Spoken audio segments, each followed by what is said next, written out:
June 4, 1942, North Pacific Ocean.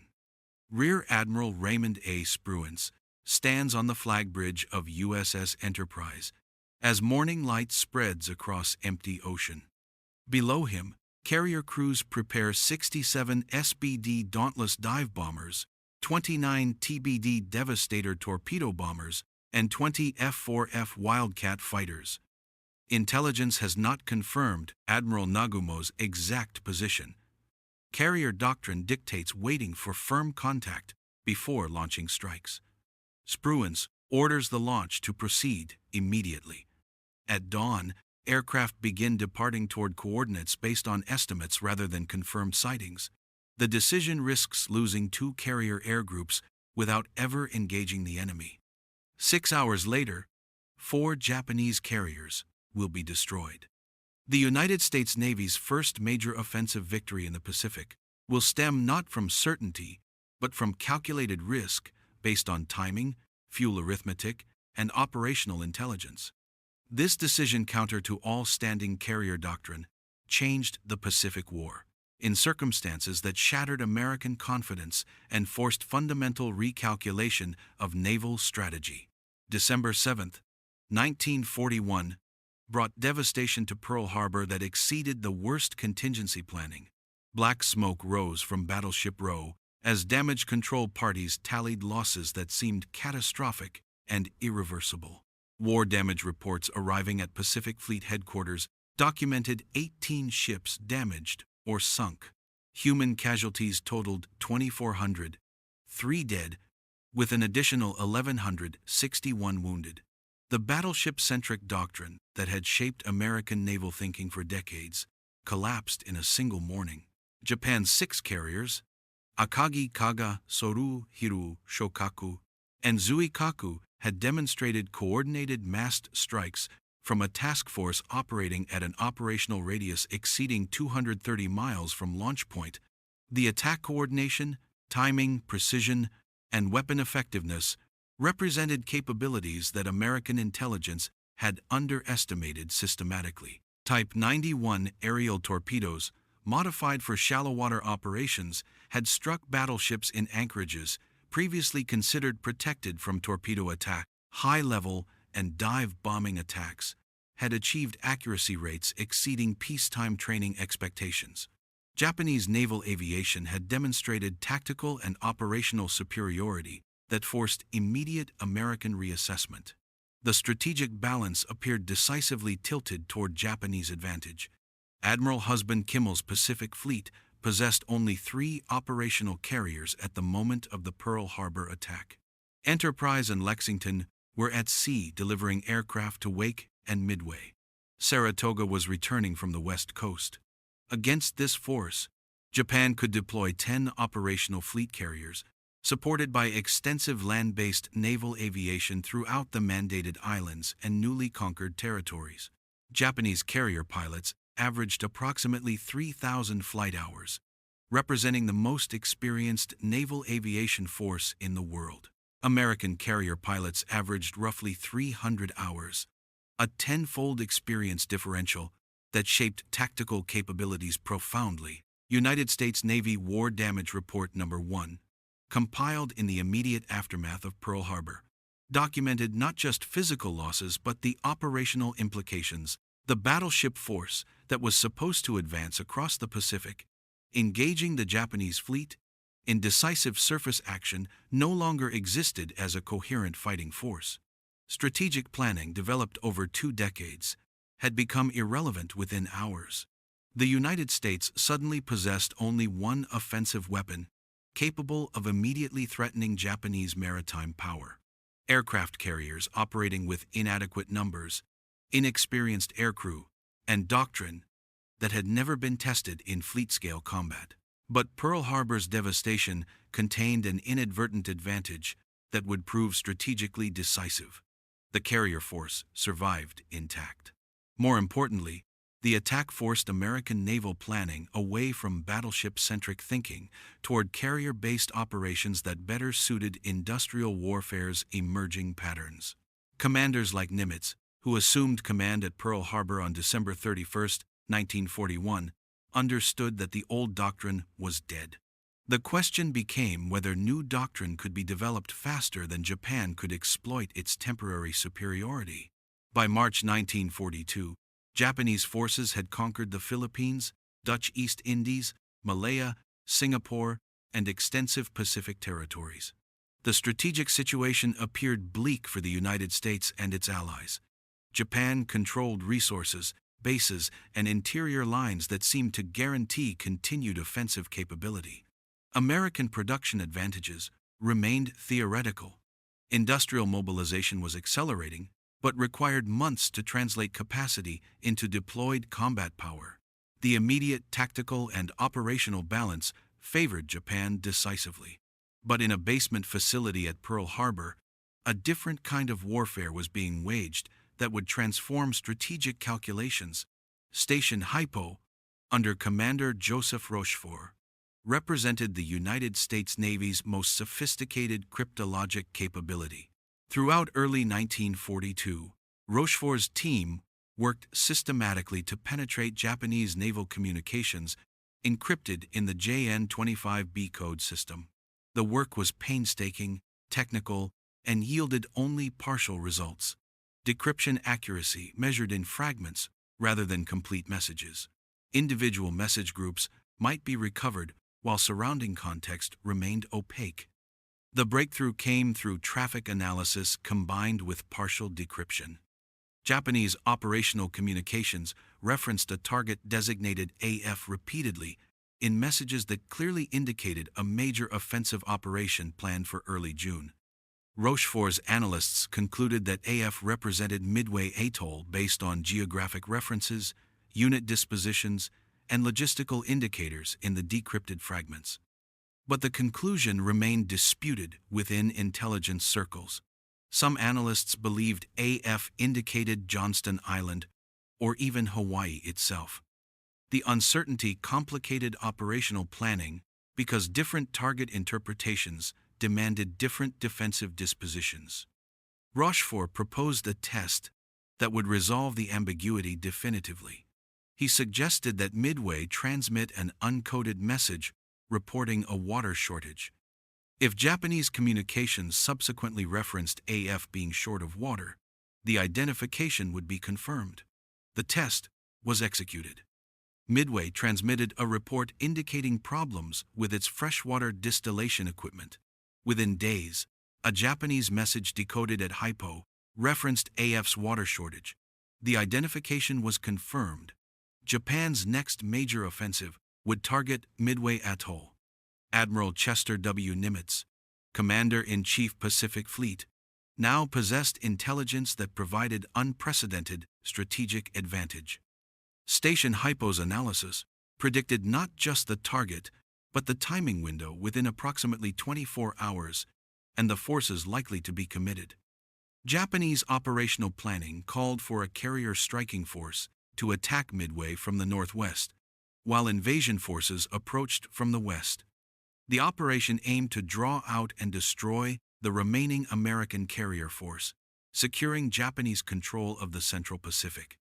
Japanese planners assumed American carriers would either not respond or would arrive piecemeal, allowing destruction in detail.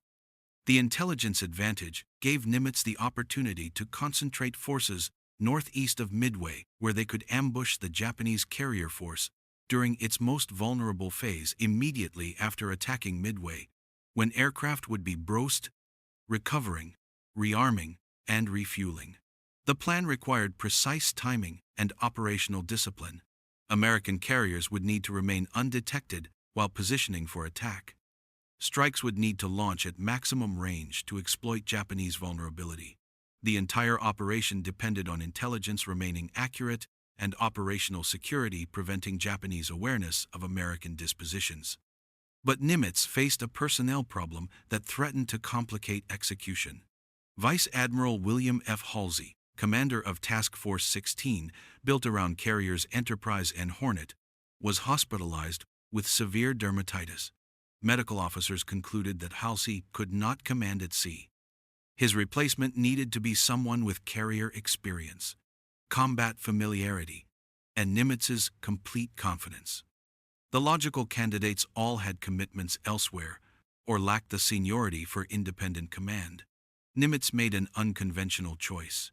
He appointed Rear Admiral Raymond A. Spruance, commander of Cruiser Division 5, to command Task Force 16. The appointment surprised many officers within the carrier community. Spruance had extensive surface warfare experience spanning 3 decades, but had never commanded carriers in combat. His reputation rested on gunnery expertise, methodical staff work, and careful operational planning. These were valuable qualities, but seemed inadequate for the rapid decision-making demanded by carrier warfare. Aviators questioned whether a cruiser admiral could understand the technical and tactical complexities of carrier operations. Spruance's background suggested caution and deliberation, rather than the aggressive instincts carrier warfare apparently required. But Nimitz understood something that critics missed. Carrier warfare in June 1942 remained largely theoretical for everyone. The Coral Sea engagement in May had provided the first carrier versus carrier combat, but yielded ambiguous lessons because neither side had adequately coordinated strikes or employed tactics validated by experience. No American commander possessed proven carrier combat doctrine. What Nimitz needed was someone who could analyze incomplete information, make decisions under uncertainty, and maintain operational discipline when emotion and tradition suggested different courses. Spruance's methodical approach and analytical temperament suited these requirements better than aggressive instincts unsupported by operational rigor. Task Force 16's composition reflected American industrial capacity beginning to translate into deployed combat power. Enterprise and Hornet each embarked approximately 80 aircraft, organized into bombing, scouting, torpedo, and fighting squadrons. Total Task Force 16 strength reached approximately 131 aircraft, plus escorts, including cruisers and destroyers. Task Force 17, commanded by Rear Admiral Frank Jack Fletcher and built around carrier Yorktown, added roughly 78 more aircraft. Yorktown had been damaged at Coral Sea, but Pearl Harbor Navy Yard workers completed repairs in 72 hours that would normally require 3 months, demonstrating American maintenance and logistics capabilities that Japan could not match. Combined American strength totaled 3 carriers, 25 escort vessels, and approximately 233 embarked aircraft. Against this force, Admiral Isoroku Yamamoto's First Air Fleet, known as Kido Butai, would deploy 4 carriers, Akagi, Kaga, Sōryū, and Hiryū, supported by battleships, cruisers, and destroyers. Japanese carrier air groups totaled approximately 270 aircraft, crewed by the most experienced naval aviators in the world. On paper, the numbers favored neither side decisively. But timing, position, and surprise would determine outcomes more than raw numerical comparisons. Nimitz's operations order emphasized the critical importance of initiative and timing. The directive stated that, in case of contact, the tactical offensive must be immediate. This guidance gave subordinate commanders clear intent, while preserving flexibility for tactical execution. Fletcher held overall tactical command as senior officer present, but the order structure allowed Spruance considerable latitude in executing strikes once Japanese carriers were located. The command relationships were unusual, but reflected Nimitz's understanding that rigid command structures inhibited the rapid decision-making carrier warfare demanded. On May 28, Task Forces 16 and 17 departed Pearl Harbor and proceeded independently toward positions northeast of Midway designated Point Luck. The name reflected both the uncertainty of the operation and the recognition that favorable outcomes would require more than planning. American carriers would be outnumbered by Japanese forces if additional enemy carriers joined the operation. They would face more experienced aviators executing doctrine refined through years of training and recent combat. American advantages lay in intelligence, position, and potential surprise. Whether these advantages would prove sufficient remained uncertain until forces engaged. June 3 brought first contact, but incomplete information. PBY Catalina patrol aircraft operating from Midway sighted elements of the Japanese invasion force at long range. The contacts were reported as many ships heading Midway without carrier identification. Weather and distance limited observation. Japanese radio silence and formation spacing prevented accurate force composition assessment. The incomplete picture created operational pressure. American commanders knew enemy carriers were approaching but lacked precise bearings, courses, or timing for their strikes against Midway. Spruance faced calculations that would shape his most critical decision. SBD Dauntless dive bombers possessed approximately 5 hours endurance with combat load. TBD Devastator torpedo bombers carried enough fuel for roughly 435 miles range. Launch timing determined whether strikes could reach maximum range, engage targets, and recover before exhausting fuel. Launching too early risked aircraft running out of fuel before finding targets. Launching too late risked missing the optimal strike window when Japanese carriers would be most vulnerable. The arithmetic constrained decision space as firmly as any enemy action. Standard operating procedures emphasized launching coordinated strikes after firm contact established enemy position precisely. This approach maximized strike effectiveness by ensuring all attack elements, dive bombers, torpedo bombers, and fighter escorts arrived simultaneously to overwhelm defenses. But doctrine assumed adequate time existed for reconnaissance, analysis, and coordinated launch. The intelligence picture at Midway provided estimated positions but not confirmed sightings. Waiting for firm contact might ensure better strike coordination, but would delay launch past the point where fuel reserves allowed maximum range operations.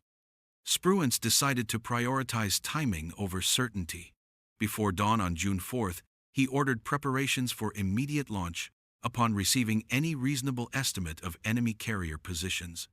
When reconnaissance reports provided approximate bearings and distances, he authorized launch despite lacking confirmed visual contact. Enterprise and Hornet began launching aircraft in the early morning toward coordinates that represented calculations rather than observations.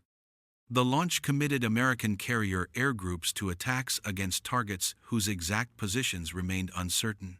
If estimates proved wrong, aircraft would exhaust fuel searching and might ditch before recovering. If estimates proved accurate, American strikes would arrive during the most vulnerable phase of Japanese operations. The decision reflected calculation rather than impulse. Spruance understood that Japanese doctrine called for launching strikes against Midway at dawn. These strikes would require approximately 90 minutes flight time each way plus time over target. Recovery, rearm, and refuel cycles consumed additional time depending on damage from Midway's defenses.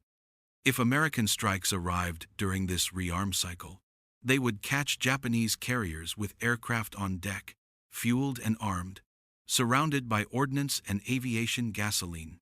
The vulnerability window was narrow but devastating if exploited.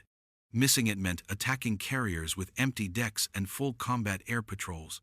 Spruance's early launch aimed directly at this tactical vulnerability. The launch itself proceeded smoothly despite operational complexity. Enterprise and Hornet flight deck crews had refined launch procedures through months of training and recent combat operations.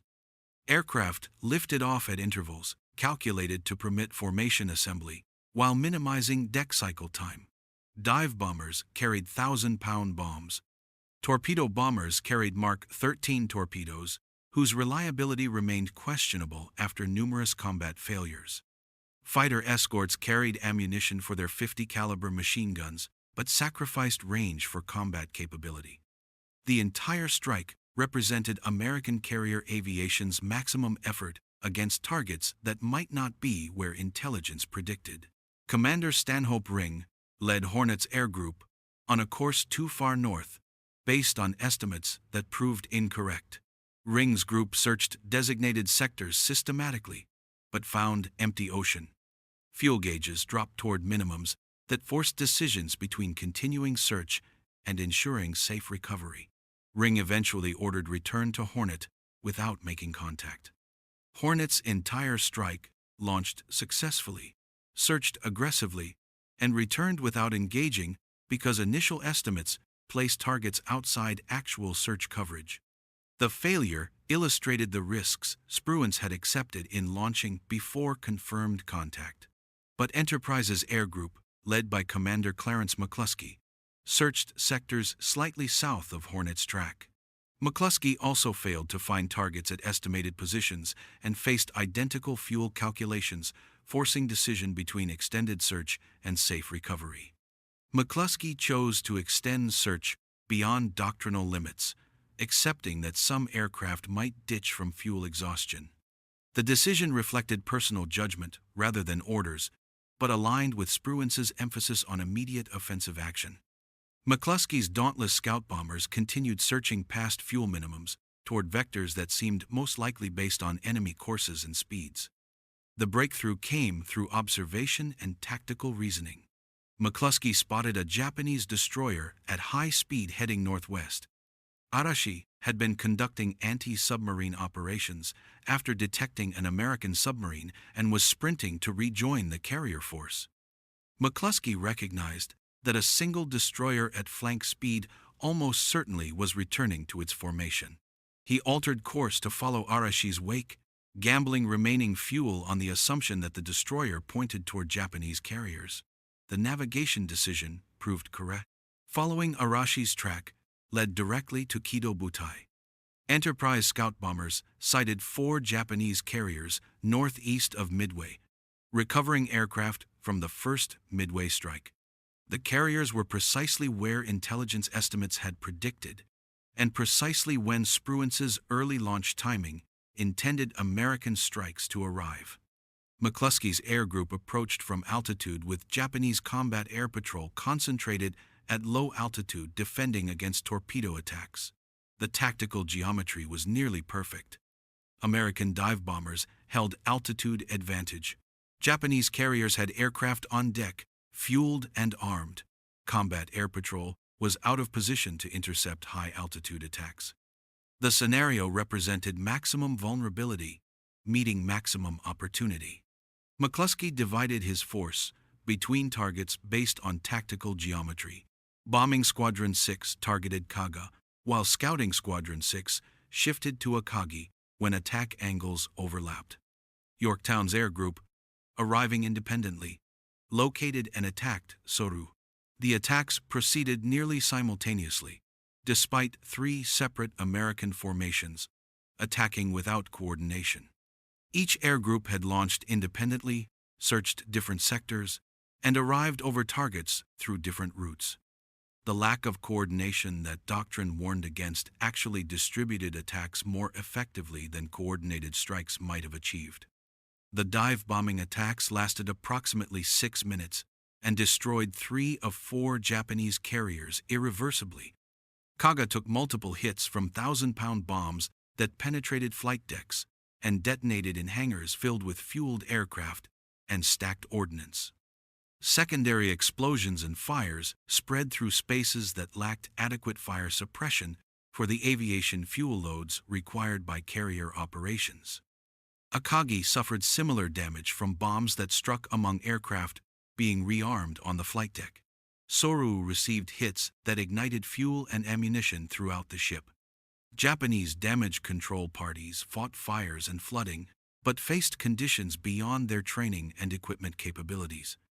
United States after-action reports documented multiple direct hits from 1,000-pound AN/M-65 bombs delivered from dive-bombing attacks.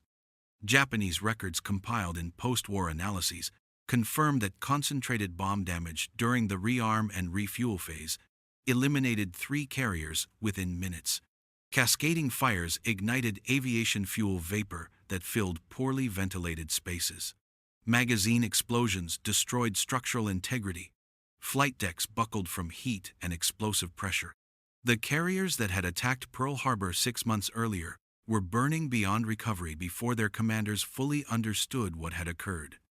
If you value documentary military history that reveals how calculation and timing shape warfare outcomes more than firepower alone, consider supporting the channel. Japanese casualties mounted rapidly as fires spread through ships designed to project power rather than absorb damage. Approximately 2,140 personnel died aboard the 3 carriers lost in the initial attack. 265 embarked aircraft were destroyed on deck, in hangars, or ditched when their carriers could no longer recover them. The pilot losses proved irreplaceable. Japan's carrier aviation training program produced approximately 100 pilots annually under peacetime standards. Wartime acceleration could not maintain training quality while increasing output. Each experienced pilot lost represented months of training investment that could not be quickly replaced. American losses in the same attack phase totaled 14 aircraft from all causes, including combat, operational accidents, and fuel exhaustion. The exchange ratio exceeded 10-1 in American favor when measured by aircraft losses and approached infinity when measured by strategic impact. 3 Japanese fleet carriers destroyed represented capabilities Japan could not replace within the war's timeframe. United States industrial production would launch more carriers in the following year than Japan possessed in total at war's start. The arithmetic of industrial warfare was beginning to determine outcomes more than tactical skill or training quality. But the battle was not concluded. Hiryū, the 4th Japanese carrier, remained operational with intact air groups and clear orders for retaliation.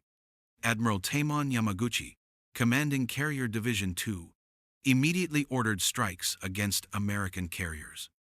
Hiryū launched dive bombers, followed by torpedo bombers, in successive waves that demonstrated Japanese tactical skill remained formidable despite losses.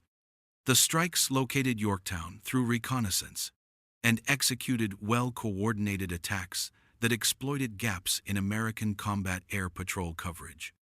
Type 99 dive bombers struck Yorktown with bombs that penetrated decks and disabled propulsion. Type 91 aerial torpedoes struck below the waterline, flooding engineering spaces and causing progressive list. Yorktown's damage control parties initially contained flooding and restored partial power between attacks.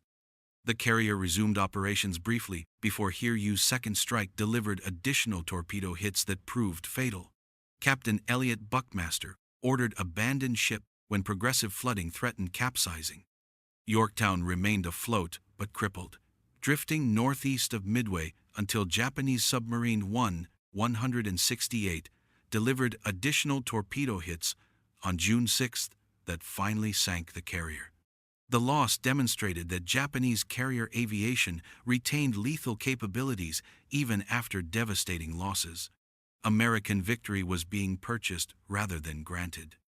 Spruance now faced decisions that would determine whether tactical success translated into strategic victory or costly stalemate. Yorktown's loss reduced American carrier strength by 1/3. Hiryū remained operational and dangerous. Japanese surface forces, including battleships and cruisers, operated nearby with superior night fighting capabilities. Doctrine suggested aggressive pursuit to complete Hiryū's destruction, but pursuit risked night surface engagement against forces better trained and equipped for darkness combat.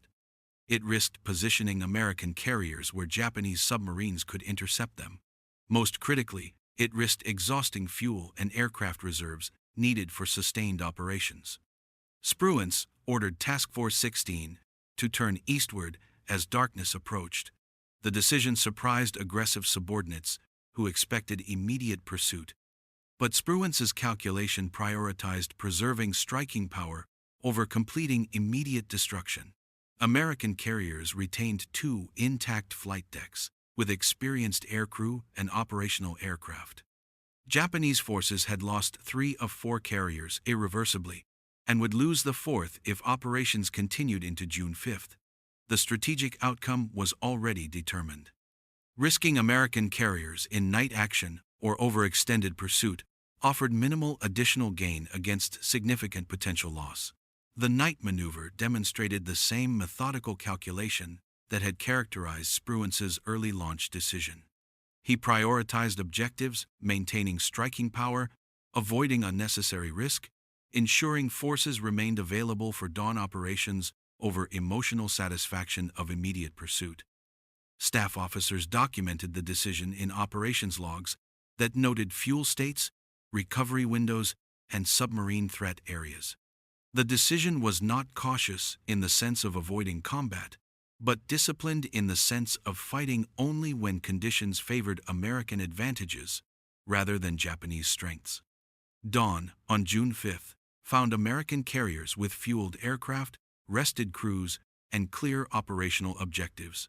Search sectors expanded to locate Hiryū and any other Japanese forces within striking range. Enterprise and Hornet launched searches systematically, dividing ocean into coverage areas that ensured no targets escaped detection. The searches located Hiryū, burning and dead in the water northwest of Midway. Japanese damage control had failed to contain fires ignited during the previous day's American counterstrike. The carrier was abandoned and scuttled by Japanese destroyers to prevent capture. Admiral Yamaguchi chose to remain aboard, accepting responsibility for his carrier division's destruction.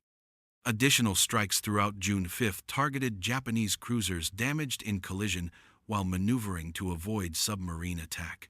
American dive bombers delivered attacks that further crippled already damaged vessels. Japanese losses mounted without corresponding American casualties. The strategic picture clarified decisively.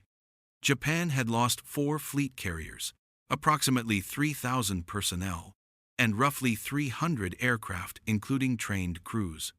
United States losses totaled 1 carrier, 307 killed, and approximately 150 aircraft. The exchange ratios in personnel, equipment, and strategic capability all favored the United States overwhelmingly. The Battle of Midway concluded on June 6, with Japanese forces withdrawing westward and American forces consolidating control of the Central Pacific approaches. Spruance's carriers returned to Pearl Harbor, where analysis and assessment could begin. Admiral Nimitz's message to Washington summarized results as satisfactory, understating the strategic transformation. For the first time since Pearl Harbor, American naval forces had achieved decisive offensive victory against Japanese fleet units. More importantly, the victory had been achieved through calculation, intelligence, exploitation, and operational discipline rather than superior numbers or technology. But the battle's full significance emerged only through subsequent analysis of what had been destroyed and what could not be replaced. Japanese carrier construction capacity in 1942 averaged approximately 2 hulls annually. Training programs could not replace experienced pilots at rates sufficient to crew expanding air groups. Industrial production of aircraft, though substantial, could not match American output that was beginning to achieve wartime stride. Every loss Japan suffered reduced capabilities that could not be reconstituted within the war's remaining time frame. Staff officers at Pearl Harbor compared aircrew rosters before and after Midway and documented losses that transformed Japanese carrier aviation's character. Approximately 110 experienced carrier pilots had been killed aboard the 4 carriers or shot down during strikes. These were not recently trained replacement pilots but veterans of Pearl Harbor, Darwin, Ceylon, and Coral Sea men whose experience shaped tactics and training for entire air groups. Their loss forced Japan to crew reformed carrier air groups with less experienced pilots who required more training time that fuel shortages and operational demands would not permit. American production advantages that had existed theoretically since war's beginning now began translating into deployed capability that Japan could not match or counter. Essex-class fleet carrier construction accelerated through 1942, with hulls completing at intervals that would eventually average 1 every 63 days at peak production. Independence-class light carriers, converted from cruiser hulls, supplemented fleet carrier production. By late 1943, the United States would deploy more carriers than Japan had possessed at war's start. Industrial capacity was becoming deployed combat power systematically and irreversibly. Aircraft production comparisons illustrated similar patterns. Japan produced approximately 8,861 military aircraft in 1942. United States production reached 47,836 in the same year. This nearly six-fold production advantage was growing as American factories achieved efficient wartime production, while Japanese industry struggled with resource constraints, bombing vulnerability, and inadequate machine tools. Each month increased the cumulative disparity in deployed aircraft, trained crews, and logistic support. Japanese training programs attempted to compensate for Midway's pilot losses by accelerating throughput. Training hours per pilot were reduced from approximately 3,000 hours pre-war to 600 hours by 1943. The reduction allowed faster replacement, but produced pilots whose skills could not match veterans lost at Midway. American training programs maintained or increased training hours while expanding throughput through additional training facilities and instructors. Quality and quantity both favored the United States in personnel development as in industrial production. Admiral Matome Ugaki, Chief of Staff to Admiral Yamamoto, documented the strategic situation's transformation in diary entries compiled throughout mid-1942. Ugaki characterized the defeat as beyond prediction and noted that recovering operational capability would require time Japan did not possess. Japanese strategic planning had assumed destroying American carriers at Midway would secure time for consolidating conquests and building defensive perimeters. Instead, Midway eliminated this option and initiated a strategic dynamic where American industrial advantages would accumulate into overwhelming superiority. By late 1942, Imperial Navy carrier air groups operated at approximately 60% of pre-Midway strength. This represented not temporary reduction, but operational ceiling that lowered each month as losses continued and replacements failed to match quality or quantity of veterans. American carrier air groups expanded in both numbers and capability as production delivered aircraft and training delivered pilots faster than losses consumed them. The material and personnel balance shifted monthly in American favor through mechanisms Midway had initiated but industrial capacity sustained. The strategic consequences extended beyond carrier aviation to affect Japanese naval operations comprehensively. Combined Fleet Reorganization Order No. 19 reduced carrier groups from 6 to 2, reflecting losses that could not be quickly reconstituted. Operational planning shifted from offensive to defensive. As Japanese forces attempted to hold perimeters they could no longer effectively expand, resource allocation prioritized defending existing positions over seizing new ones. The initiative that Japan had held from December 1941 through May 1942 passed permanently to American forces after June 1942. In Washington and at naval facilities throughout the United States, analyses of Midway examined what had succeeded and why. Naval War College faculty began incorporating the battle into curriculum as case study in intelligence exploitation, operational timing, and carrier tactics. The lessons emphasized several themes that would shape subsequent operations. Intelligence, providing timing and location advantages, was decisive when properly exploited through operational planning. Early offensive action that positioned strikes during enemy vulnerability windows achieved results disproportionate to forces committed. Operational discipline that preserved striking power for sustained operations mattered more than emotional pursuit of immediate tactical gains. Spruance's command decisions became models taught to future flag officers at Naval War College and throughout fleet training. Historian Samuel Eliot Morison, documenting Pacific naval operations, described Spruance as fighting not by instinct, but by calculation. The characterization captured how methodical analysis of fuel states, timing windows, and operational objectives had shaped decisions that appeared aggressive but reflected careful calculation. Spruance had risked carrier air groups by launching before confirmed contact, but only after determining that timing windows and fuel arithmetic made early launch rational despite uncertainty. The contrast between doctrine and decision illustrated how effective commanders adapted procedures to operational reality rather than following prescriptions mechanically. Standard operating procedures favored launching coordinated strikes after firm contact. Spruance launched early without coordination because intelligence and fuel calculations indicated this approach offered the only opportunity to strike during Japanese vulnerability windows. Doctrine favored aggressive pursuit after victory. Spruance withdrew eastward because fuel states, night fighting disadvantages, and submarine threats made pursuit risk disproportionate to potential gain.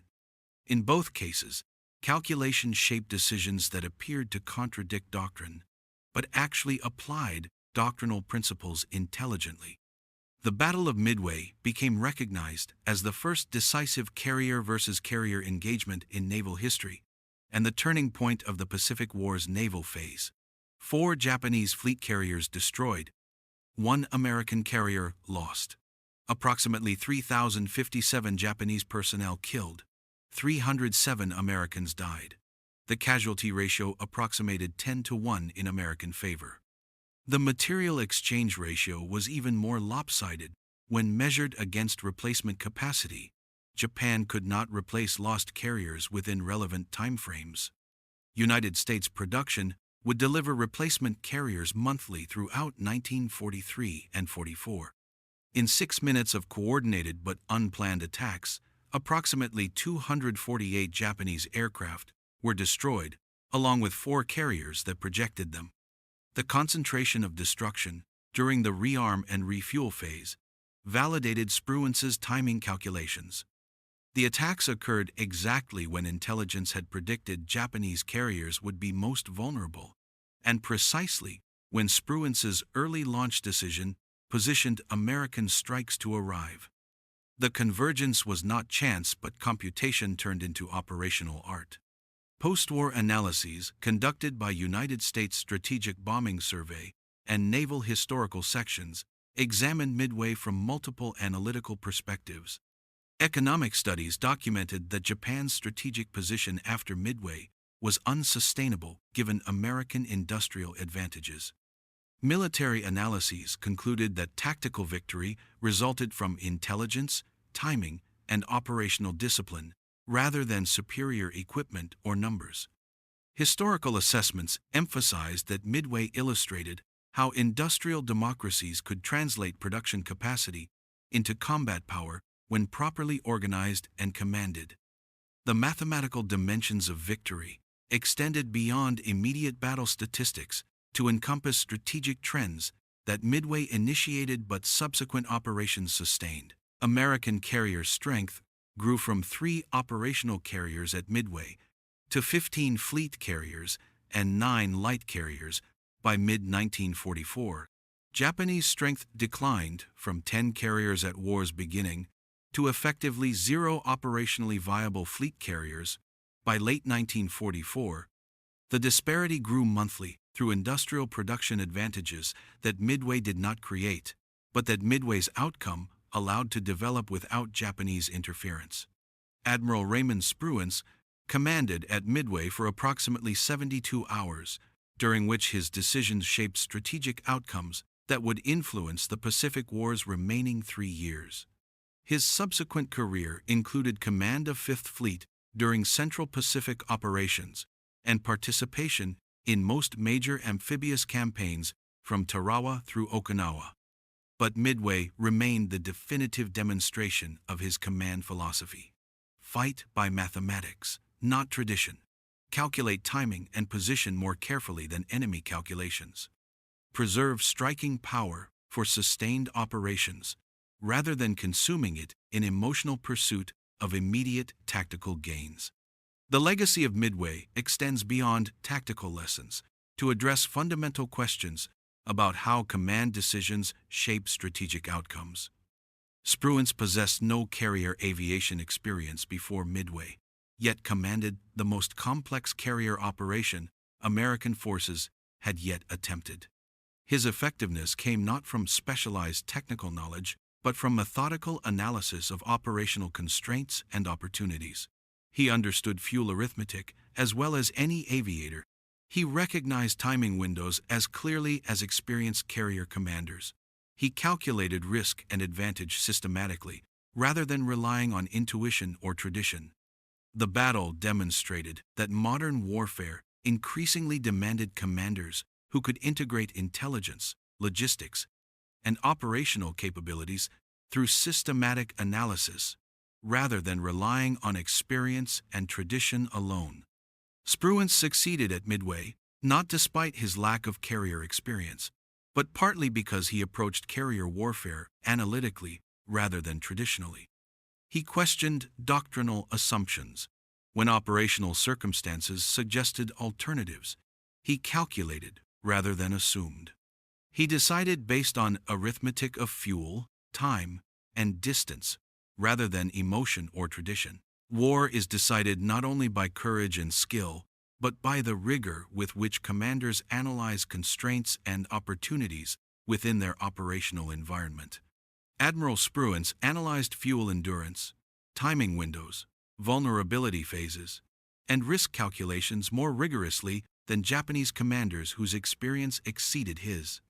The result was victory achieved through calculation in circumstances where tradition suggested caution.